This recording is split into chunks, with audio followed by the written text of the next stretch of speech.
I'm recording this um, because I feel that the power of voice is much more persuasive than the power of text, in that text does not have the ability to convey tone or emotion properly. This is going to be an ongoing series that I'm launching today, and it's going to be intermittent over the weeks of the primary. And so this is political, so if you don't want to hear about politics, you can turn away now. I just saw the most beautiful ad ever for a politician, and I'll put a link when I post this video. And I'm going to be honest, I feel the burn. I feel the burn more than I've ever felt anything for any other candidate in the history of our country. I truly, truly feel the burn. Um, Let me explain. Um, we are at a turning point in America. We are at a turning point where things are and where they could go. And I have friends of mine who are going to deeply, deeply disagree with this video. Um, but right now, we've got a choice to make for the Democratic Party. Obviously, we all know that this has been so lopsided in favor of Hillary Clinton. It's almost laughable at this point to even deny it. In fact, even news networks aren't willing to deny it at this point. They're not willing to admit it, but they're not going to deny it either. Um, and that's important to understand, that everyone at this point pretty much agrees that there's been a tremendous amount of bias.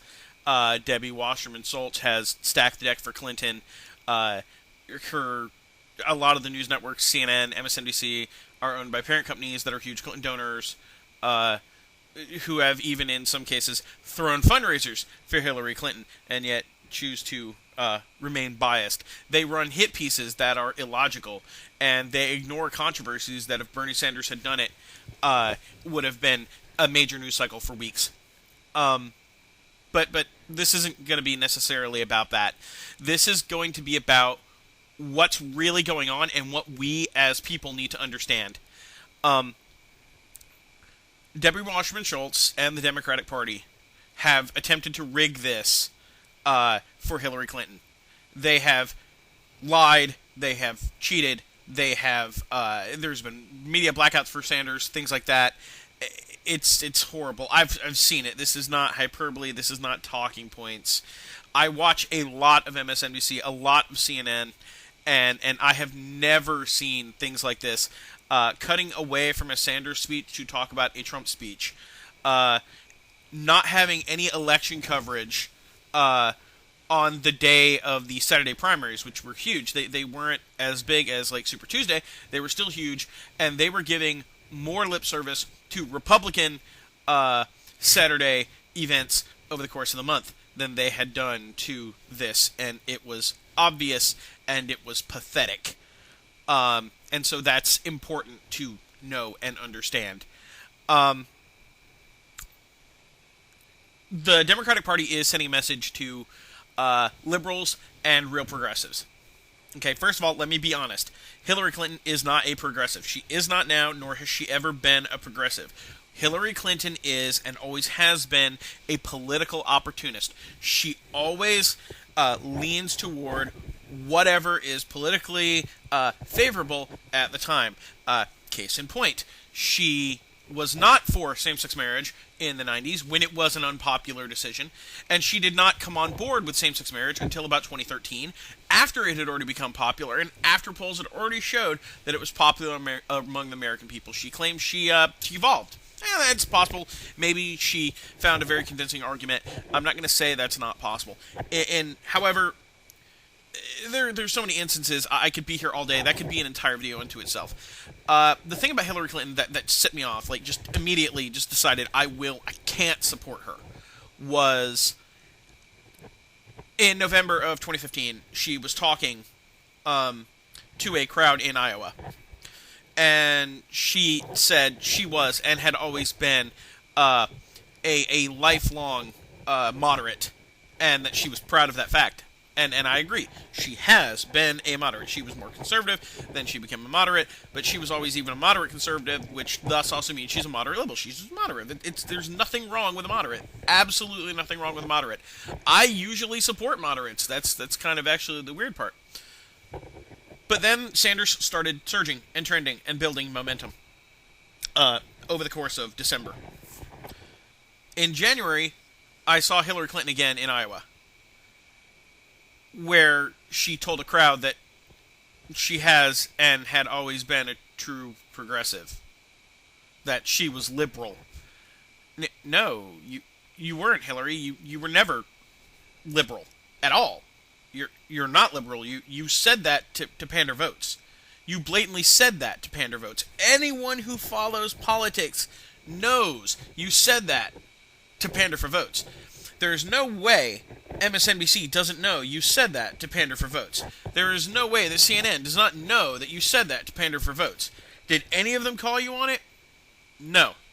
Instead, we got a new cycle of Chris Matthews saying the word socialist 6 to 7 times per segment in an attack on Bernie Sanders, when he's a democratic socialist, not a socialist. It's different. It's totally different things. So right there, I knew something was up, and then I started doing the research, and I found out that, oh, look, Chris Matthews' wife has ties to Clinton. Okay. MSNBC's parent company has ties to Clinton. CNN's parent companies have ties to Clinton. They have taken every opportunity to belittle Sanders, framing everything they could in the most negative light possible. He sweeps 3 states. Oh, no, well, the math says. He almost wins Iowa. Oh, well, she won Iowa. Sanders, it was cute. They lose. Sanders loses big in Georgia. Oh my God, Sanders is done. It's terrible. Oh God, he can't possibly win. Hillary Clinton loses big in New Hampshire. Nothing. Hillary Clinton loses big in Washington, Alaska, and Hawaii. Back to back. Nothing. They don't. Oh my God, she's unelectable. Oh my God. They don't go. Oh man. Well, Hillary Clinton's obvious support base is only the ethnic diversity in the South, or conservative Southerners, are liberals in conservative South. Or I mean, they don't frame her. They frame him. They don't frame her. And I'm not saying that Hillary Clinton can only succeed in the South because African Americans are a higher Democratic voting bloc in the South, where most people are conservative. I'm not saying that. I live in the South. I live in Georgia. It's completely true. I mean, so yeah, I am saying. I'm totally saying it. In the South, we are never going to vote for Hillary Rodham Clinton. Okay? We're not. My state will never endorse Hillary Rodham Clinton. They are going to vote for whoever has an R next to their name, be it Donald Trump or Ted Cruz or a tomato with an R stamped on it. They will vote for whoever is R in our state. The same thing with South Carolina. So, them telling me she wins by huge margins in the South among African Americans, that doesn't help me, considering that also means there are very little liberals at all in the South who absolutely don't really matter in a general election whatsoever, which hurts her argument on electability because she's popular in places that won't support her. That's cool and all, but frankly, I don't think it's fair for Democrats to be ruled by people who ultimately aren't going to help them win national.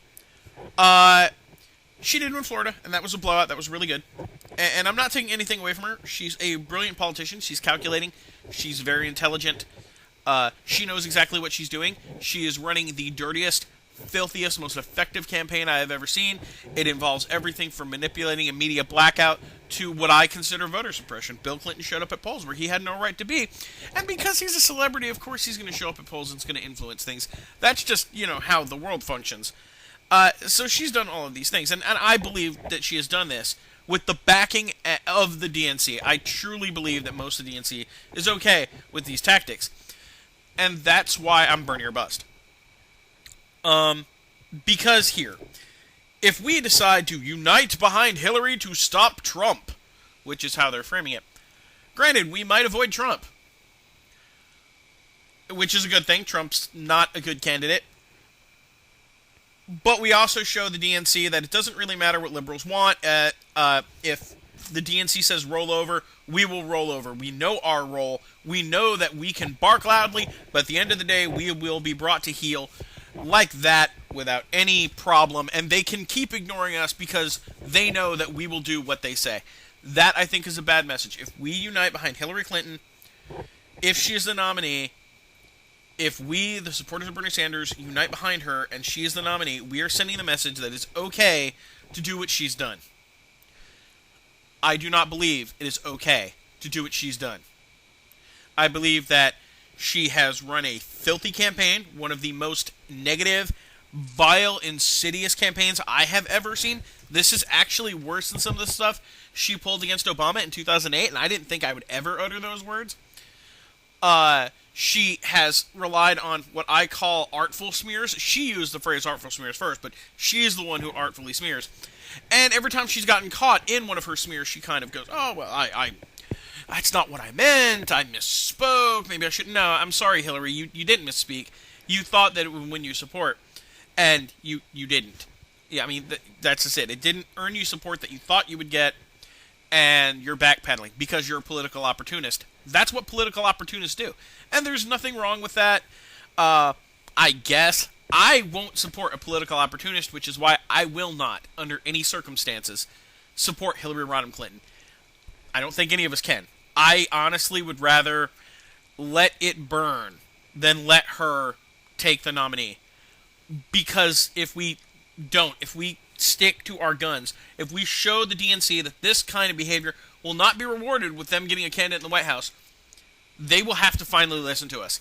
Because then they will realize that they will not win without us. And we must remain vocal. And we must always push for a liberal candidate like Sanders. We must fight back. We are effectively the sane version of the Tea Party, but we're further left. We are the people who are intelligent, who realize the tactics that are being employed.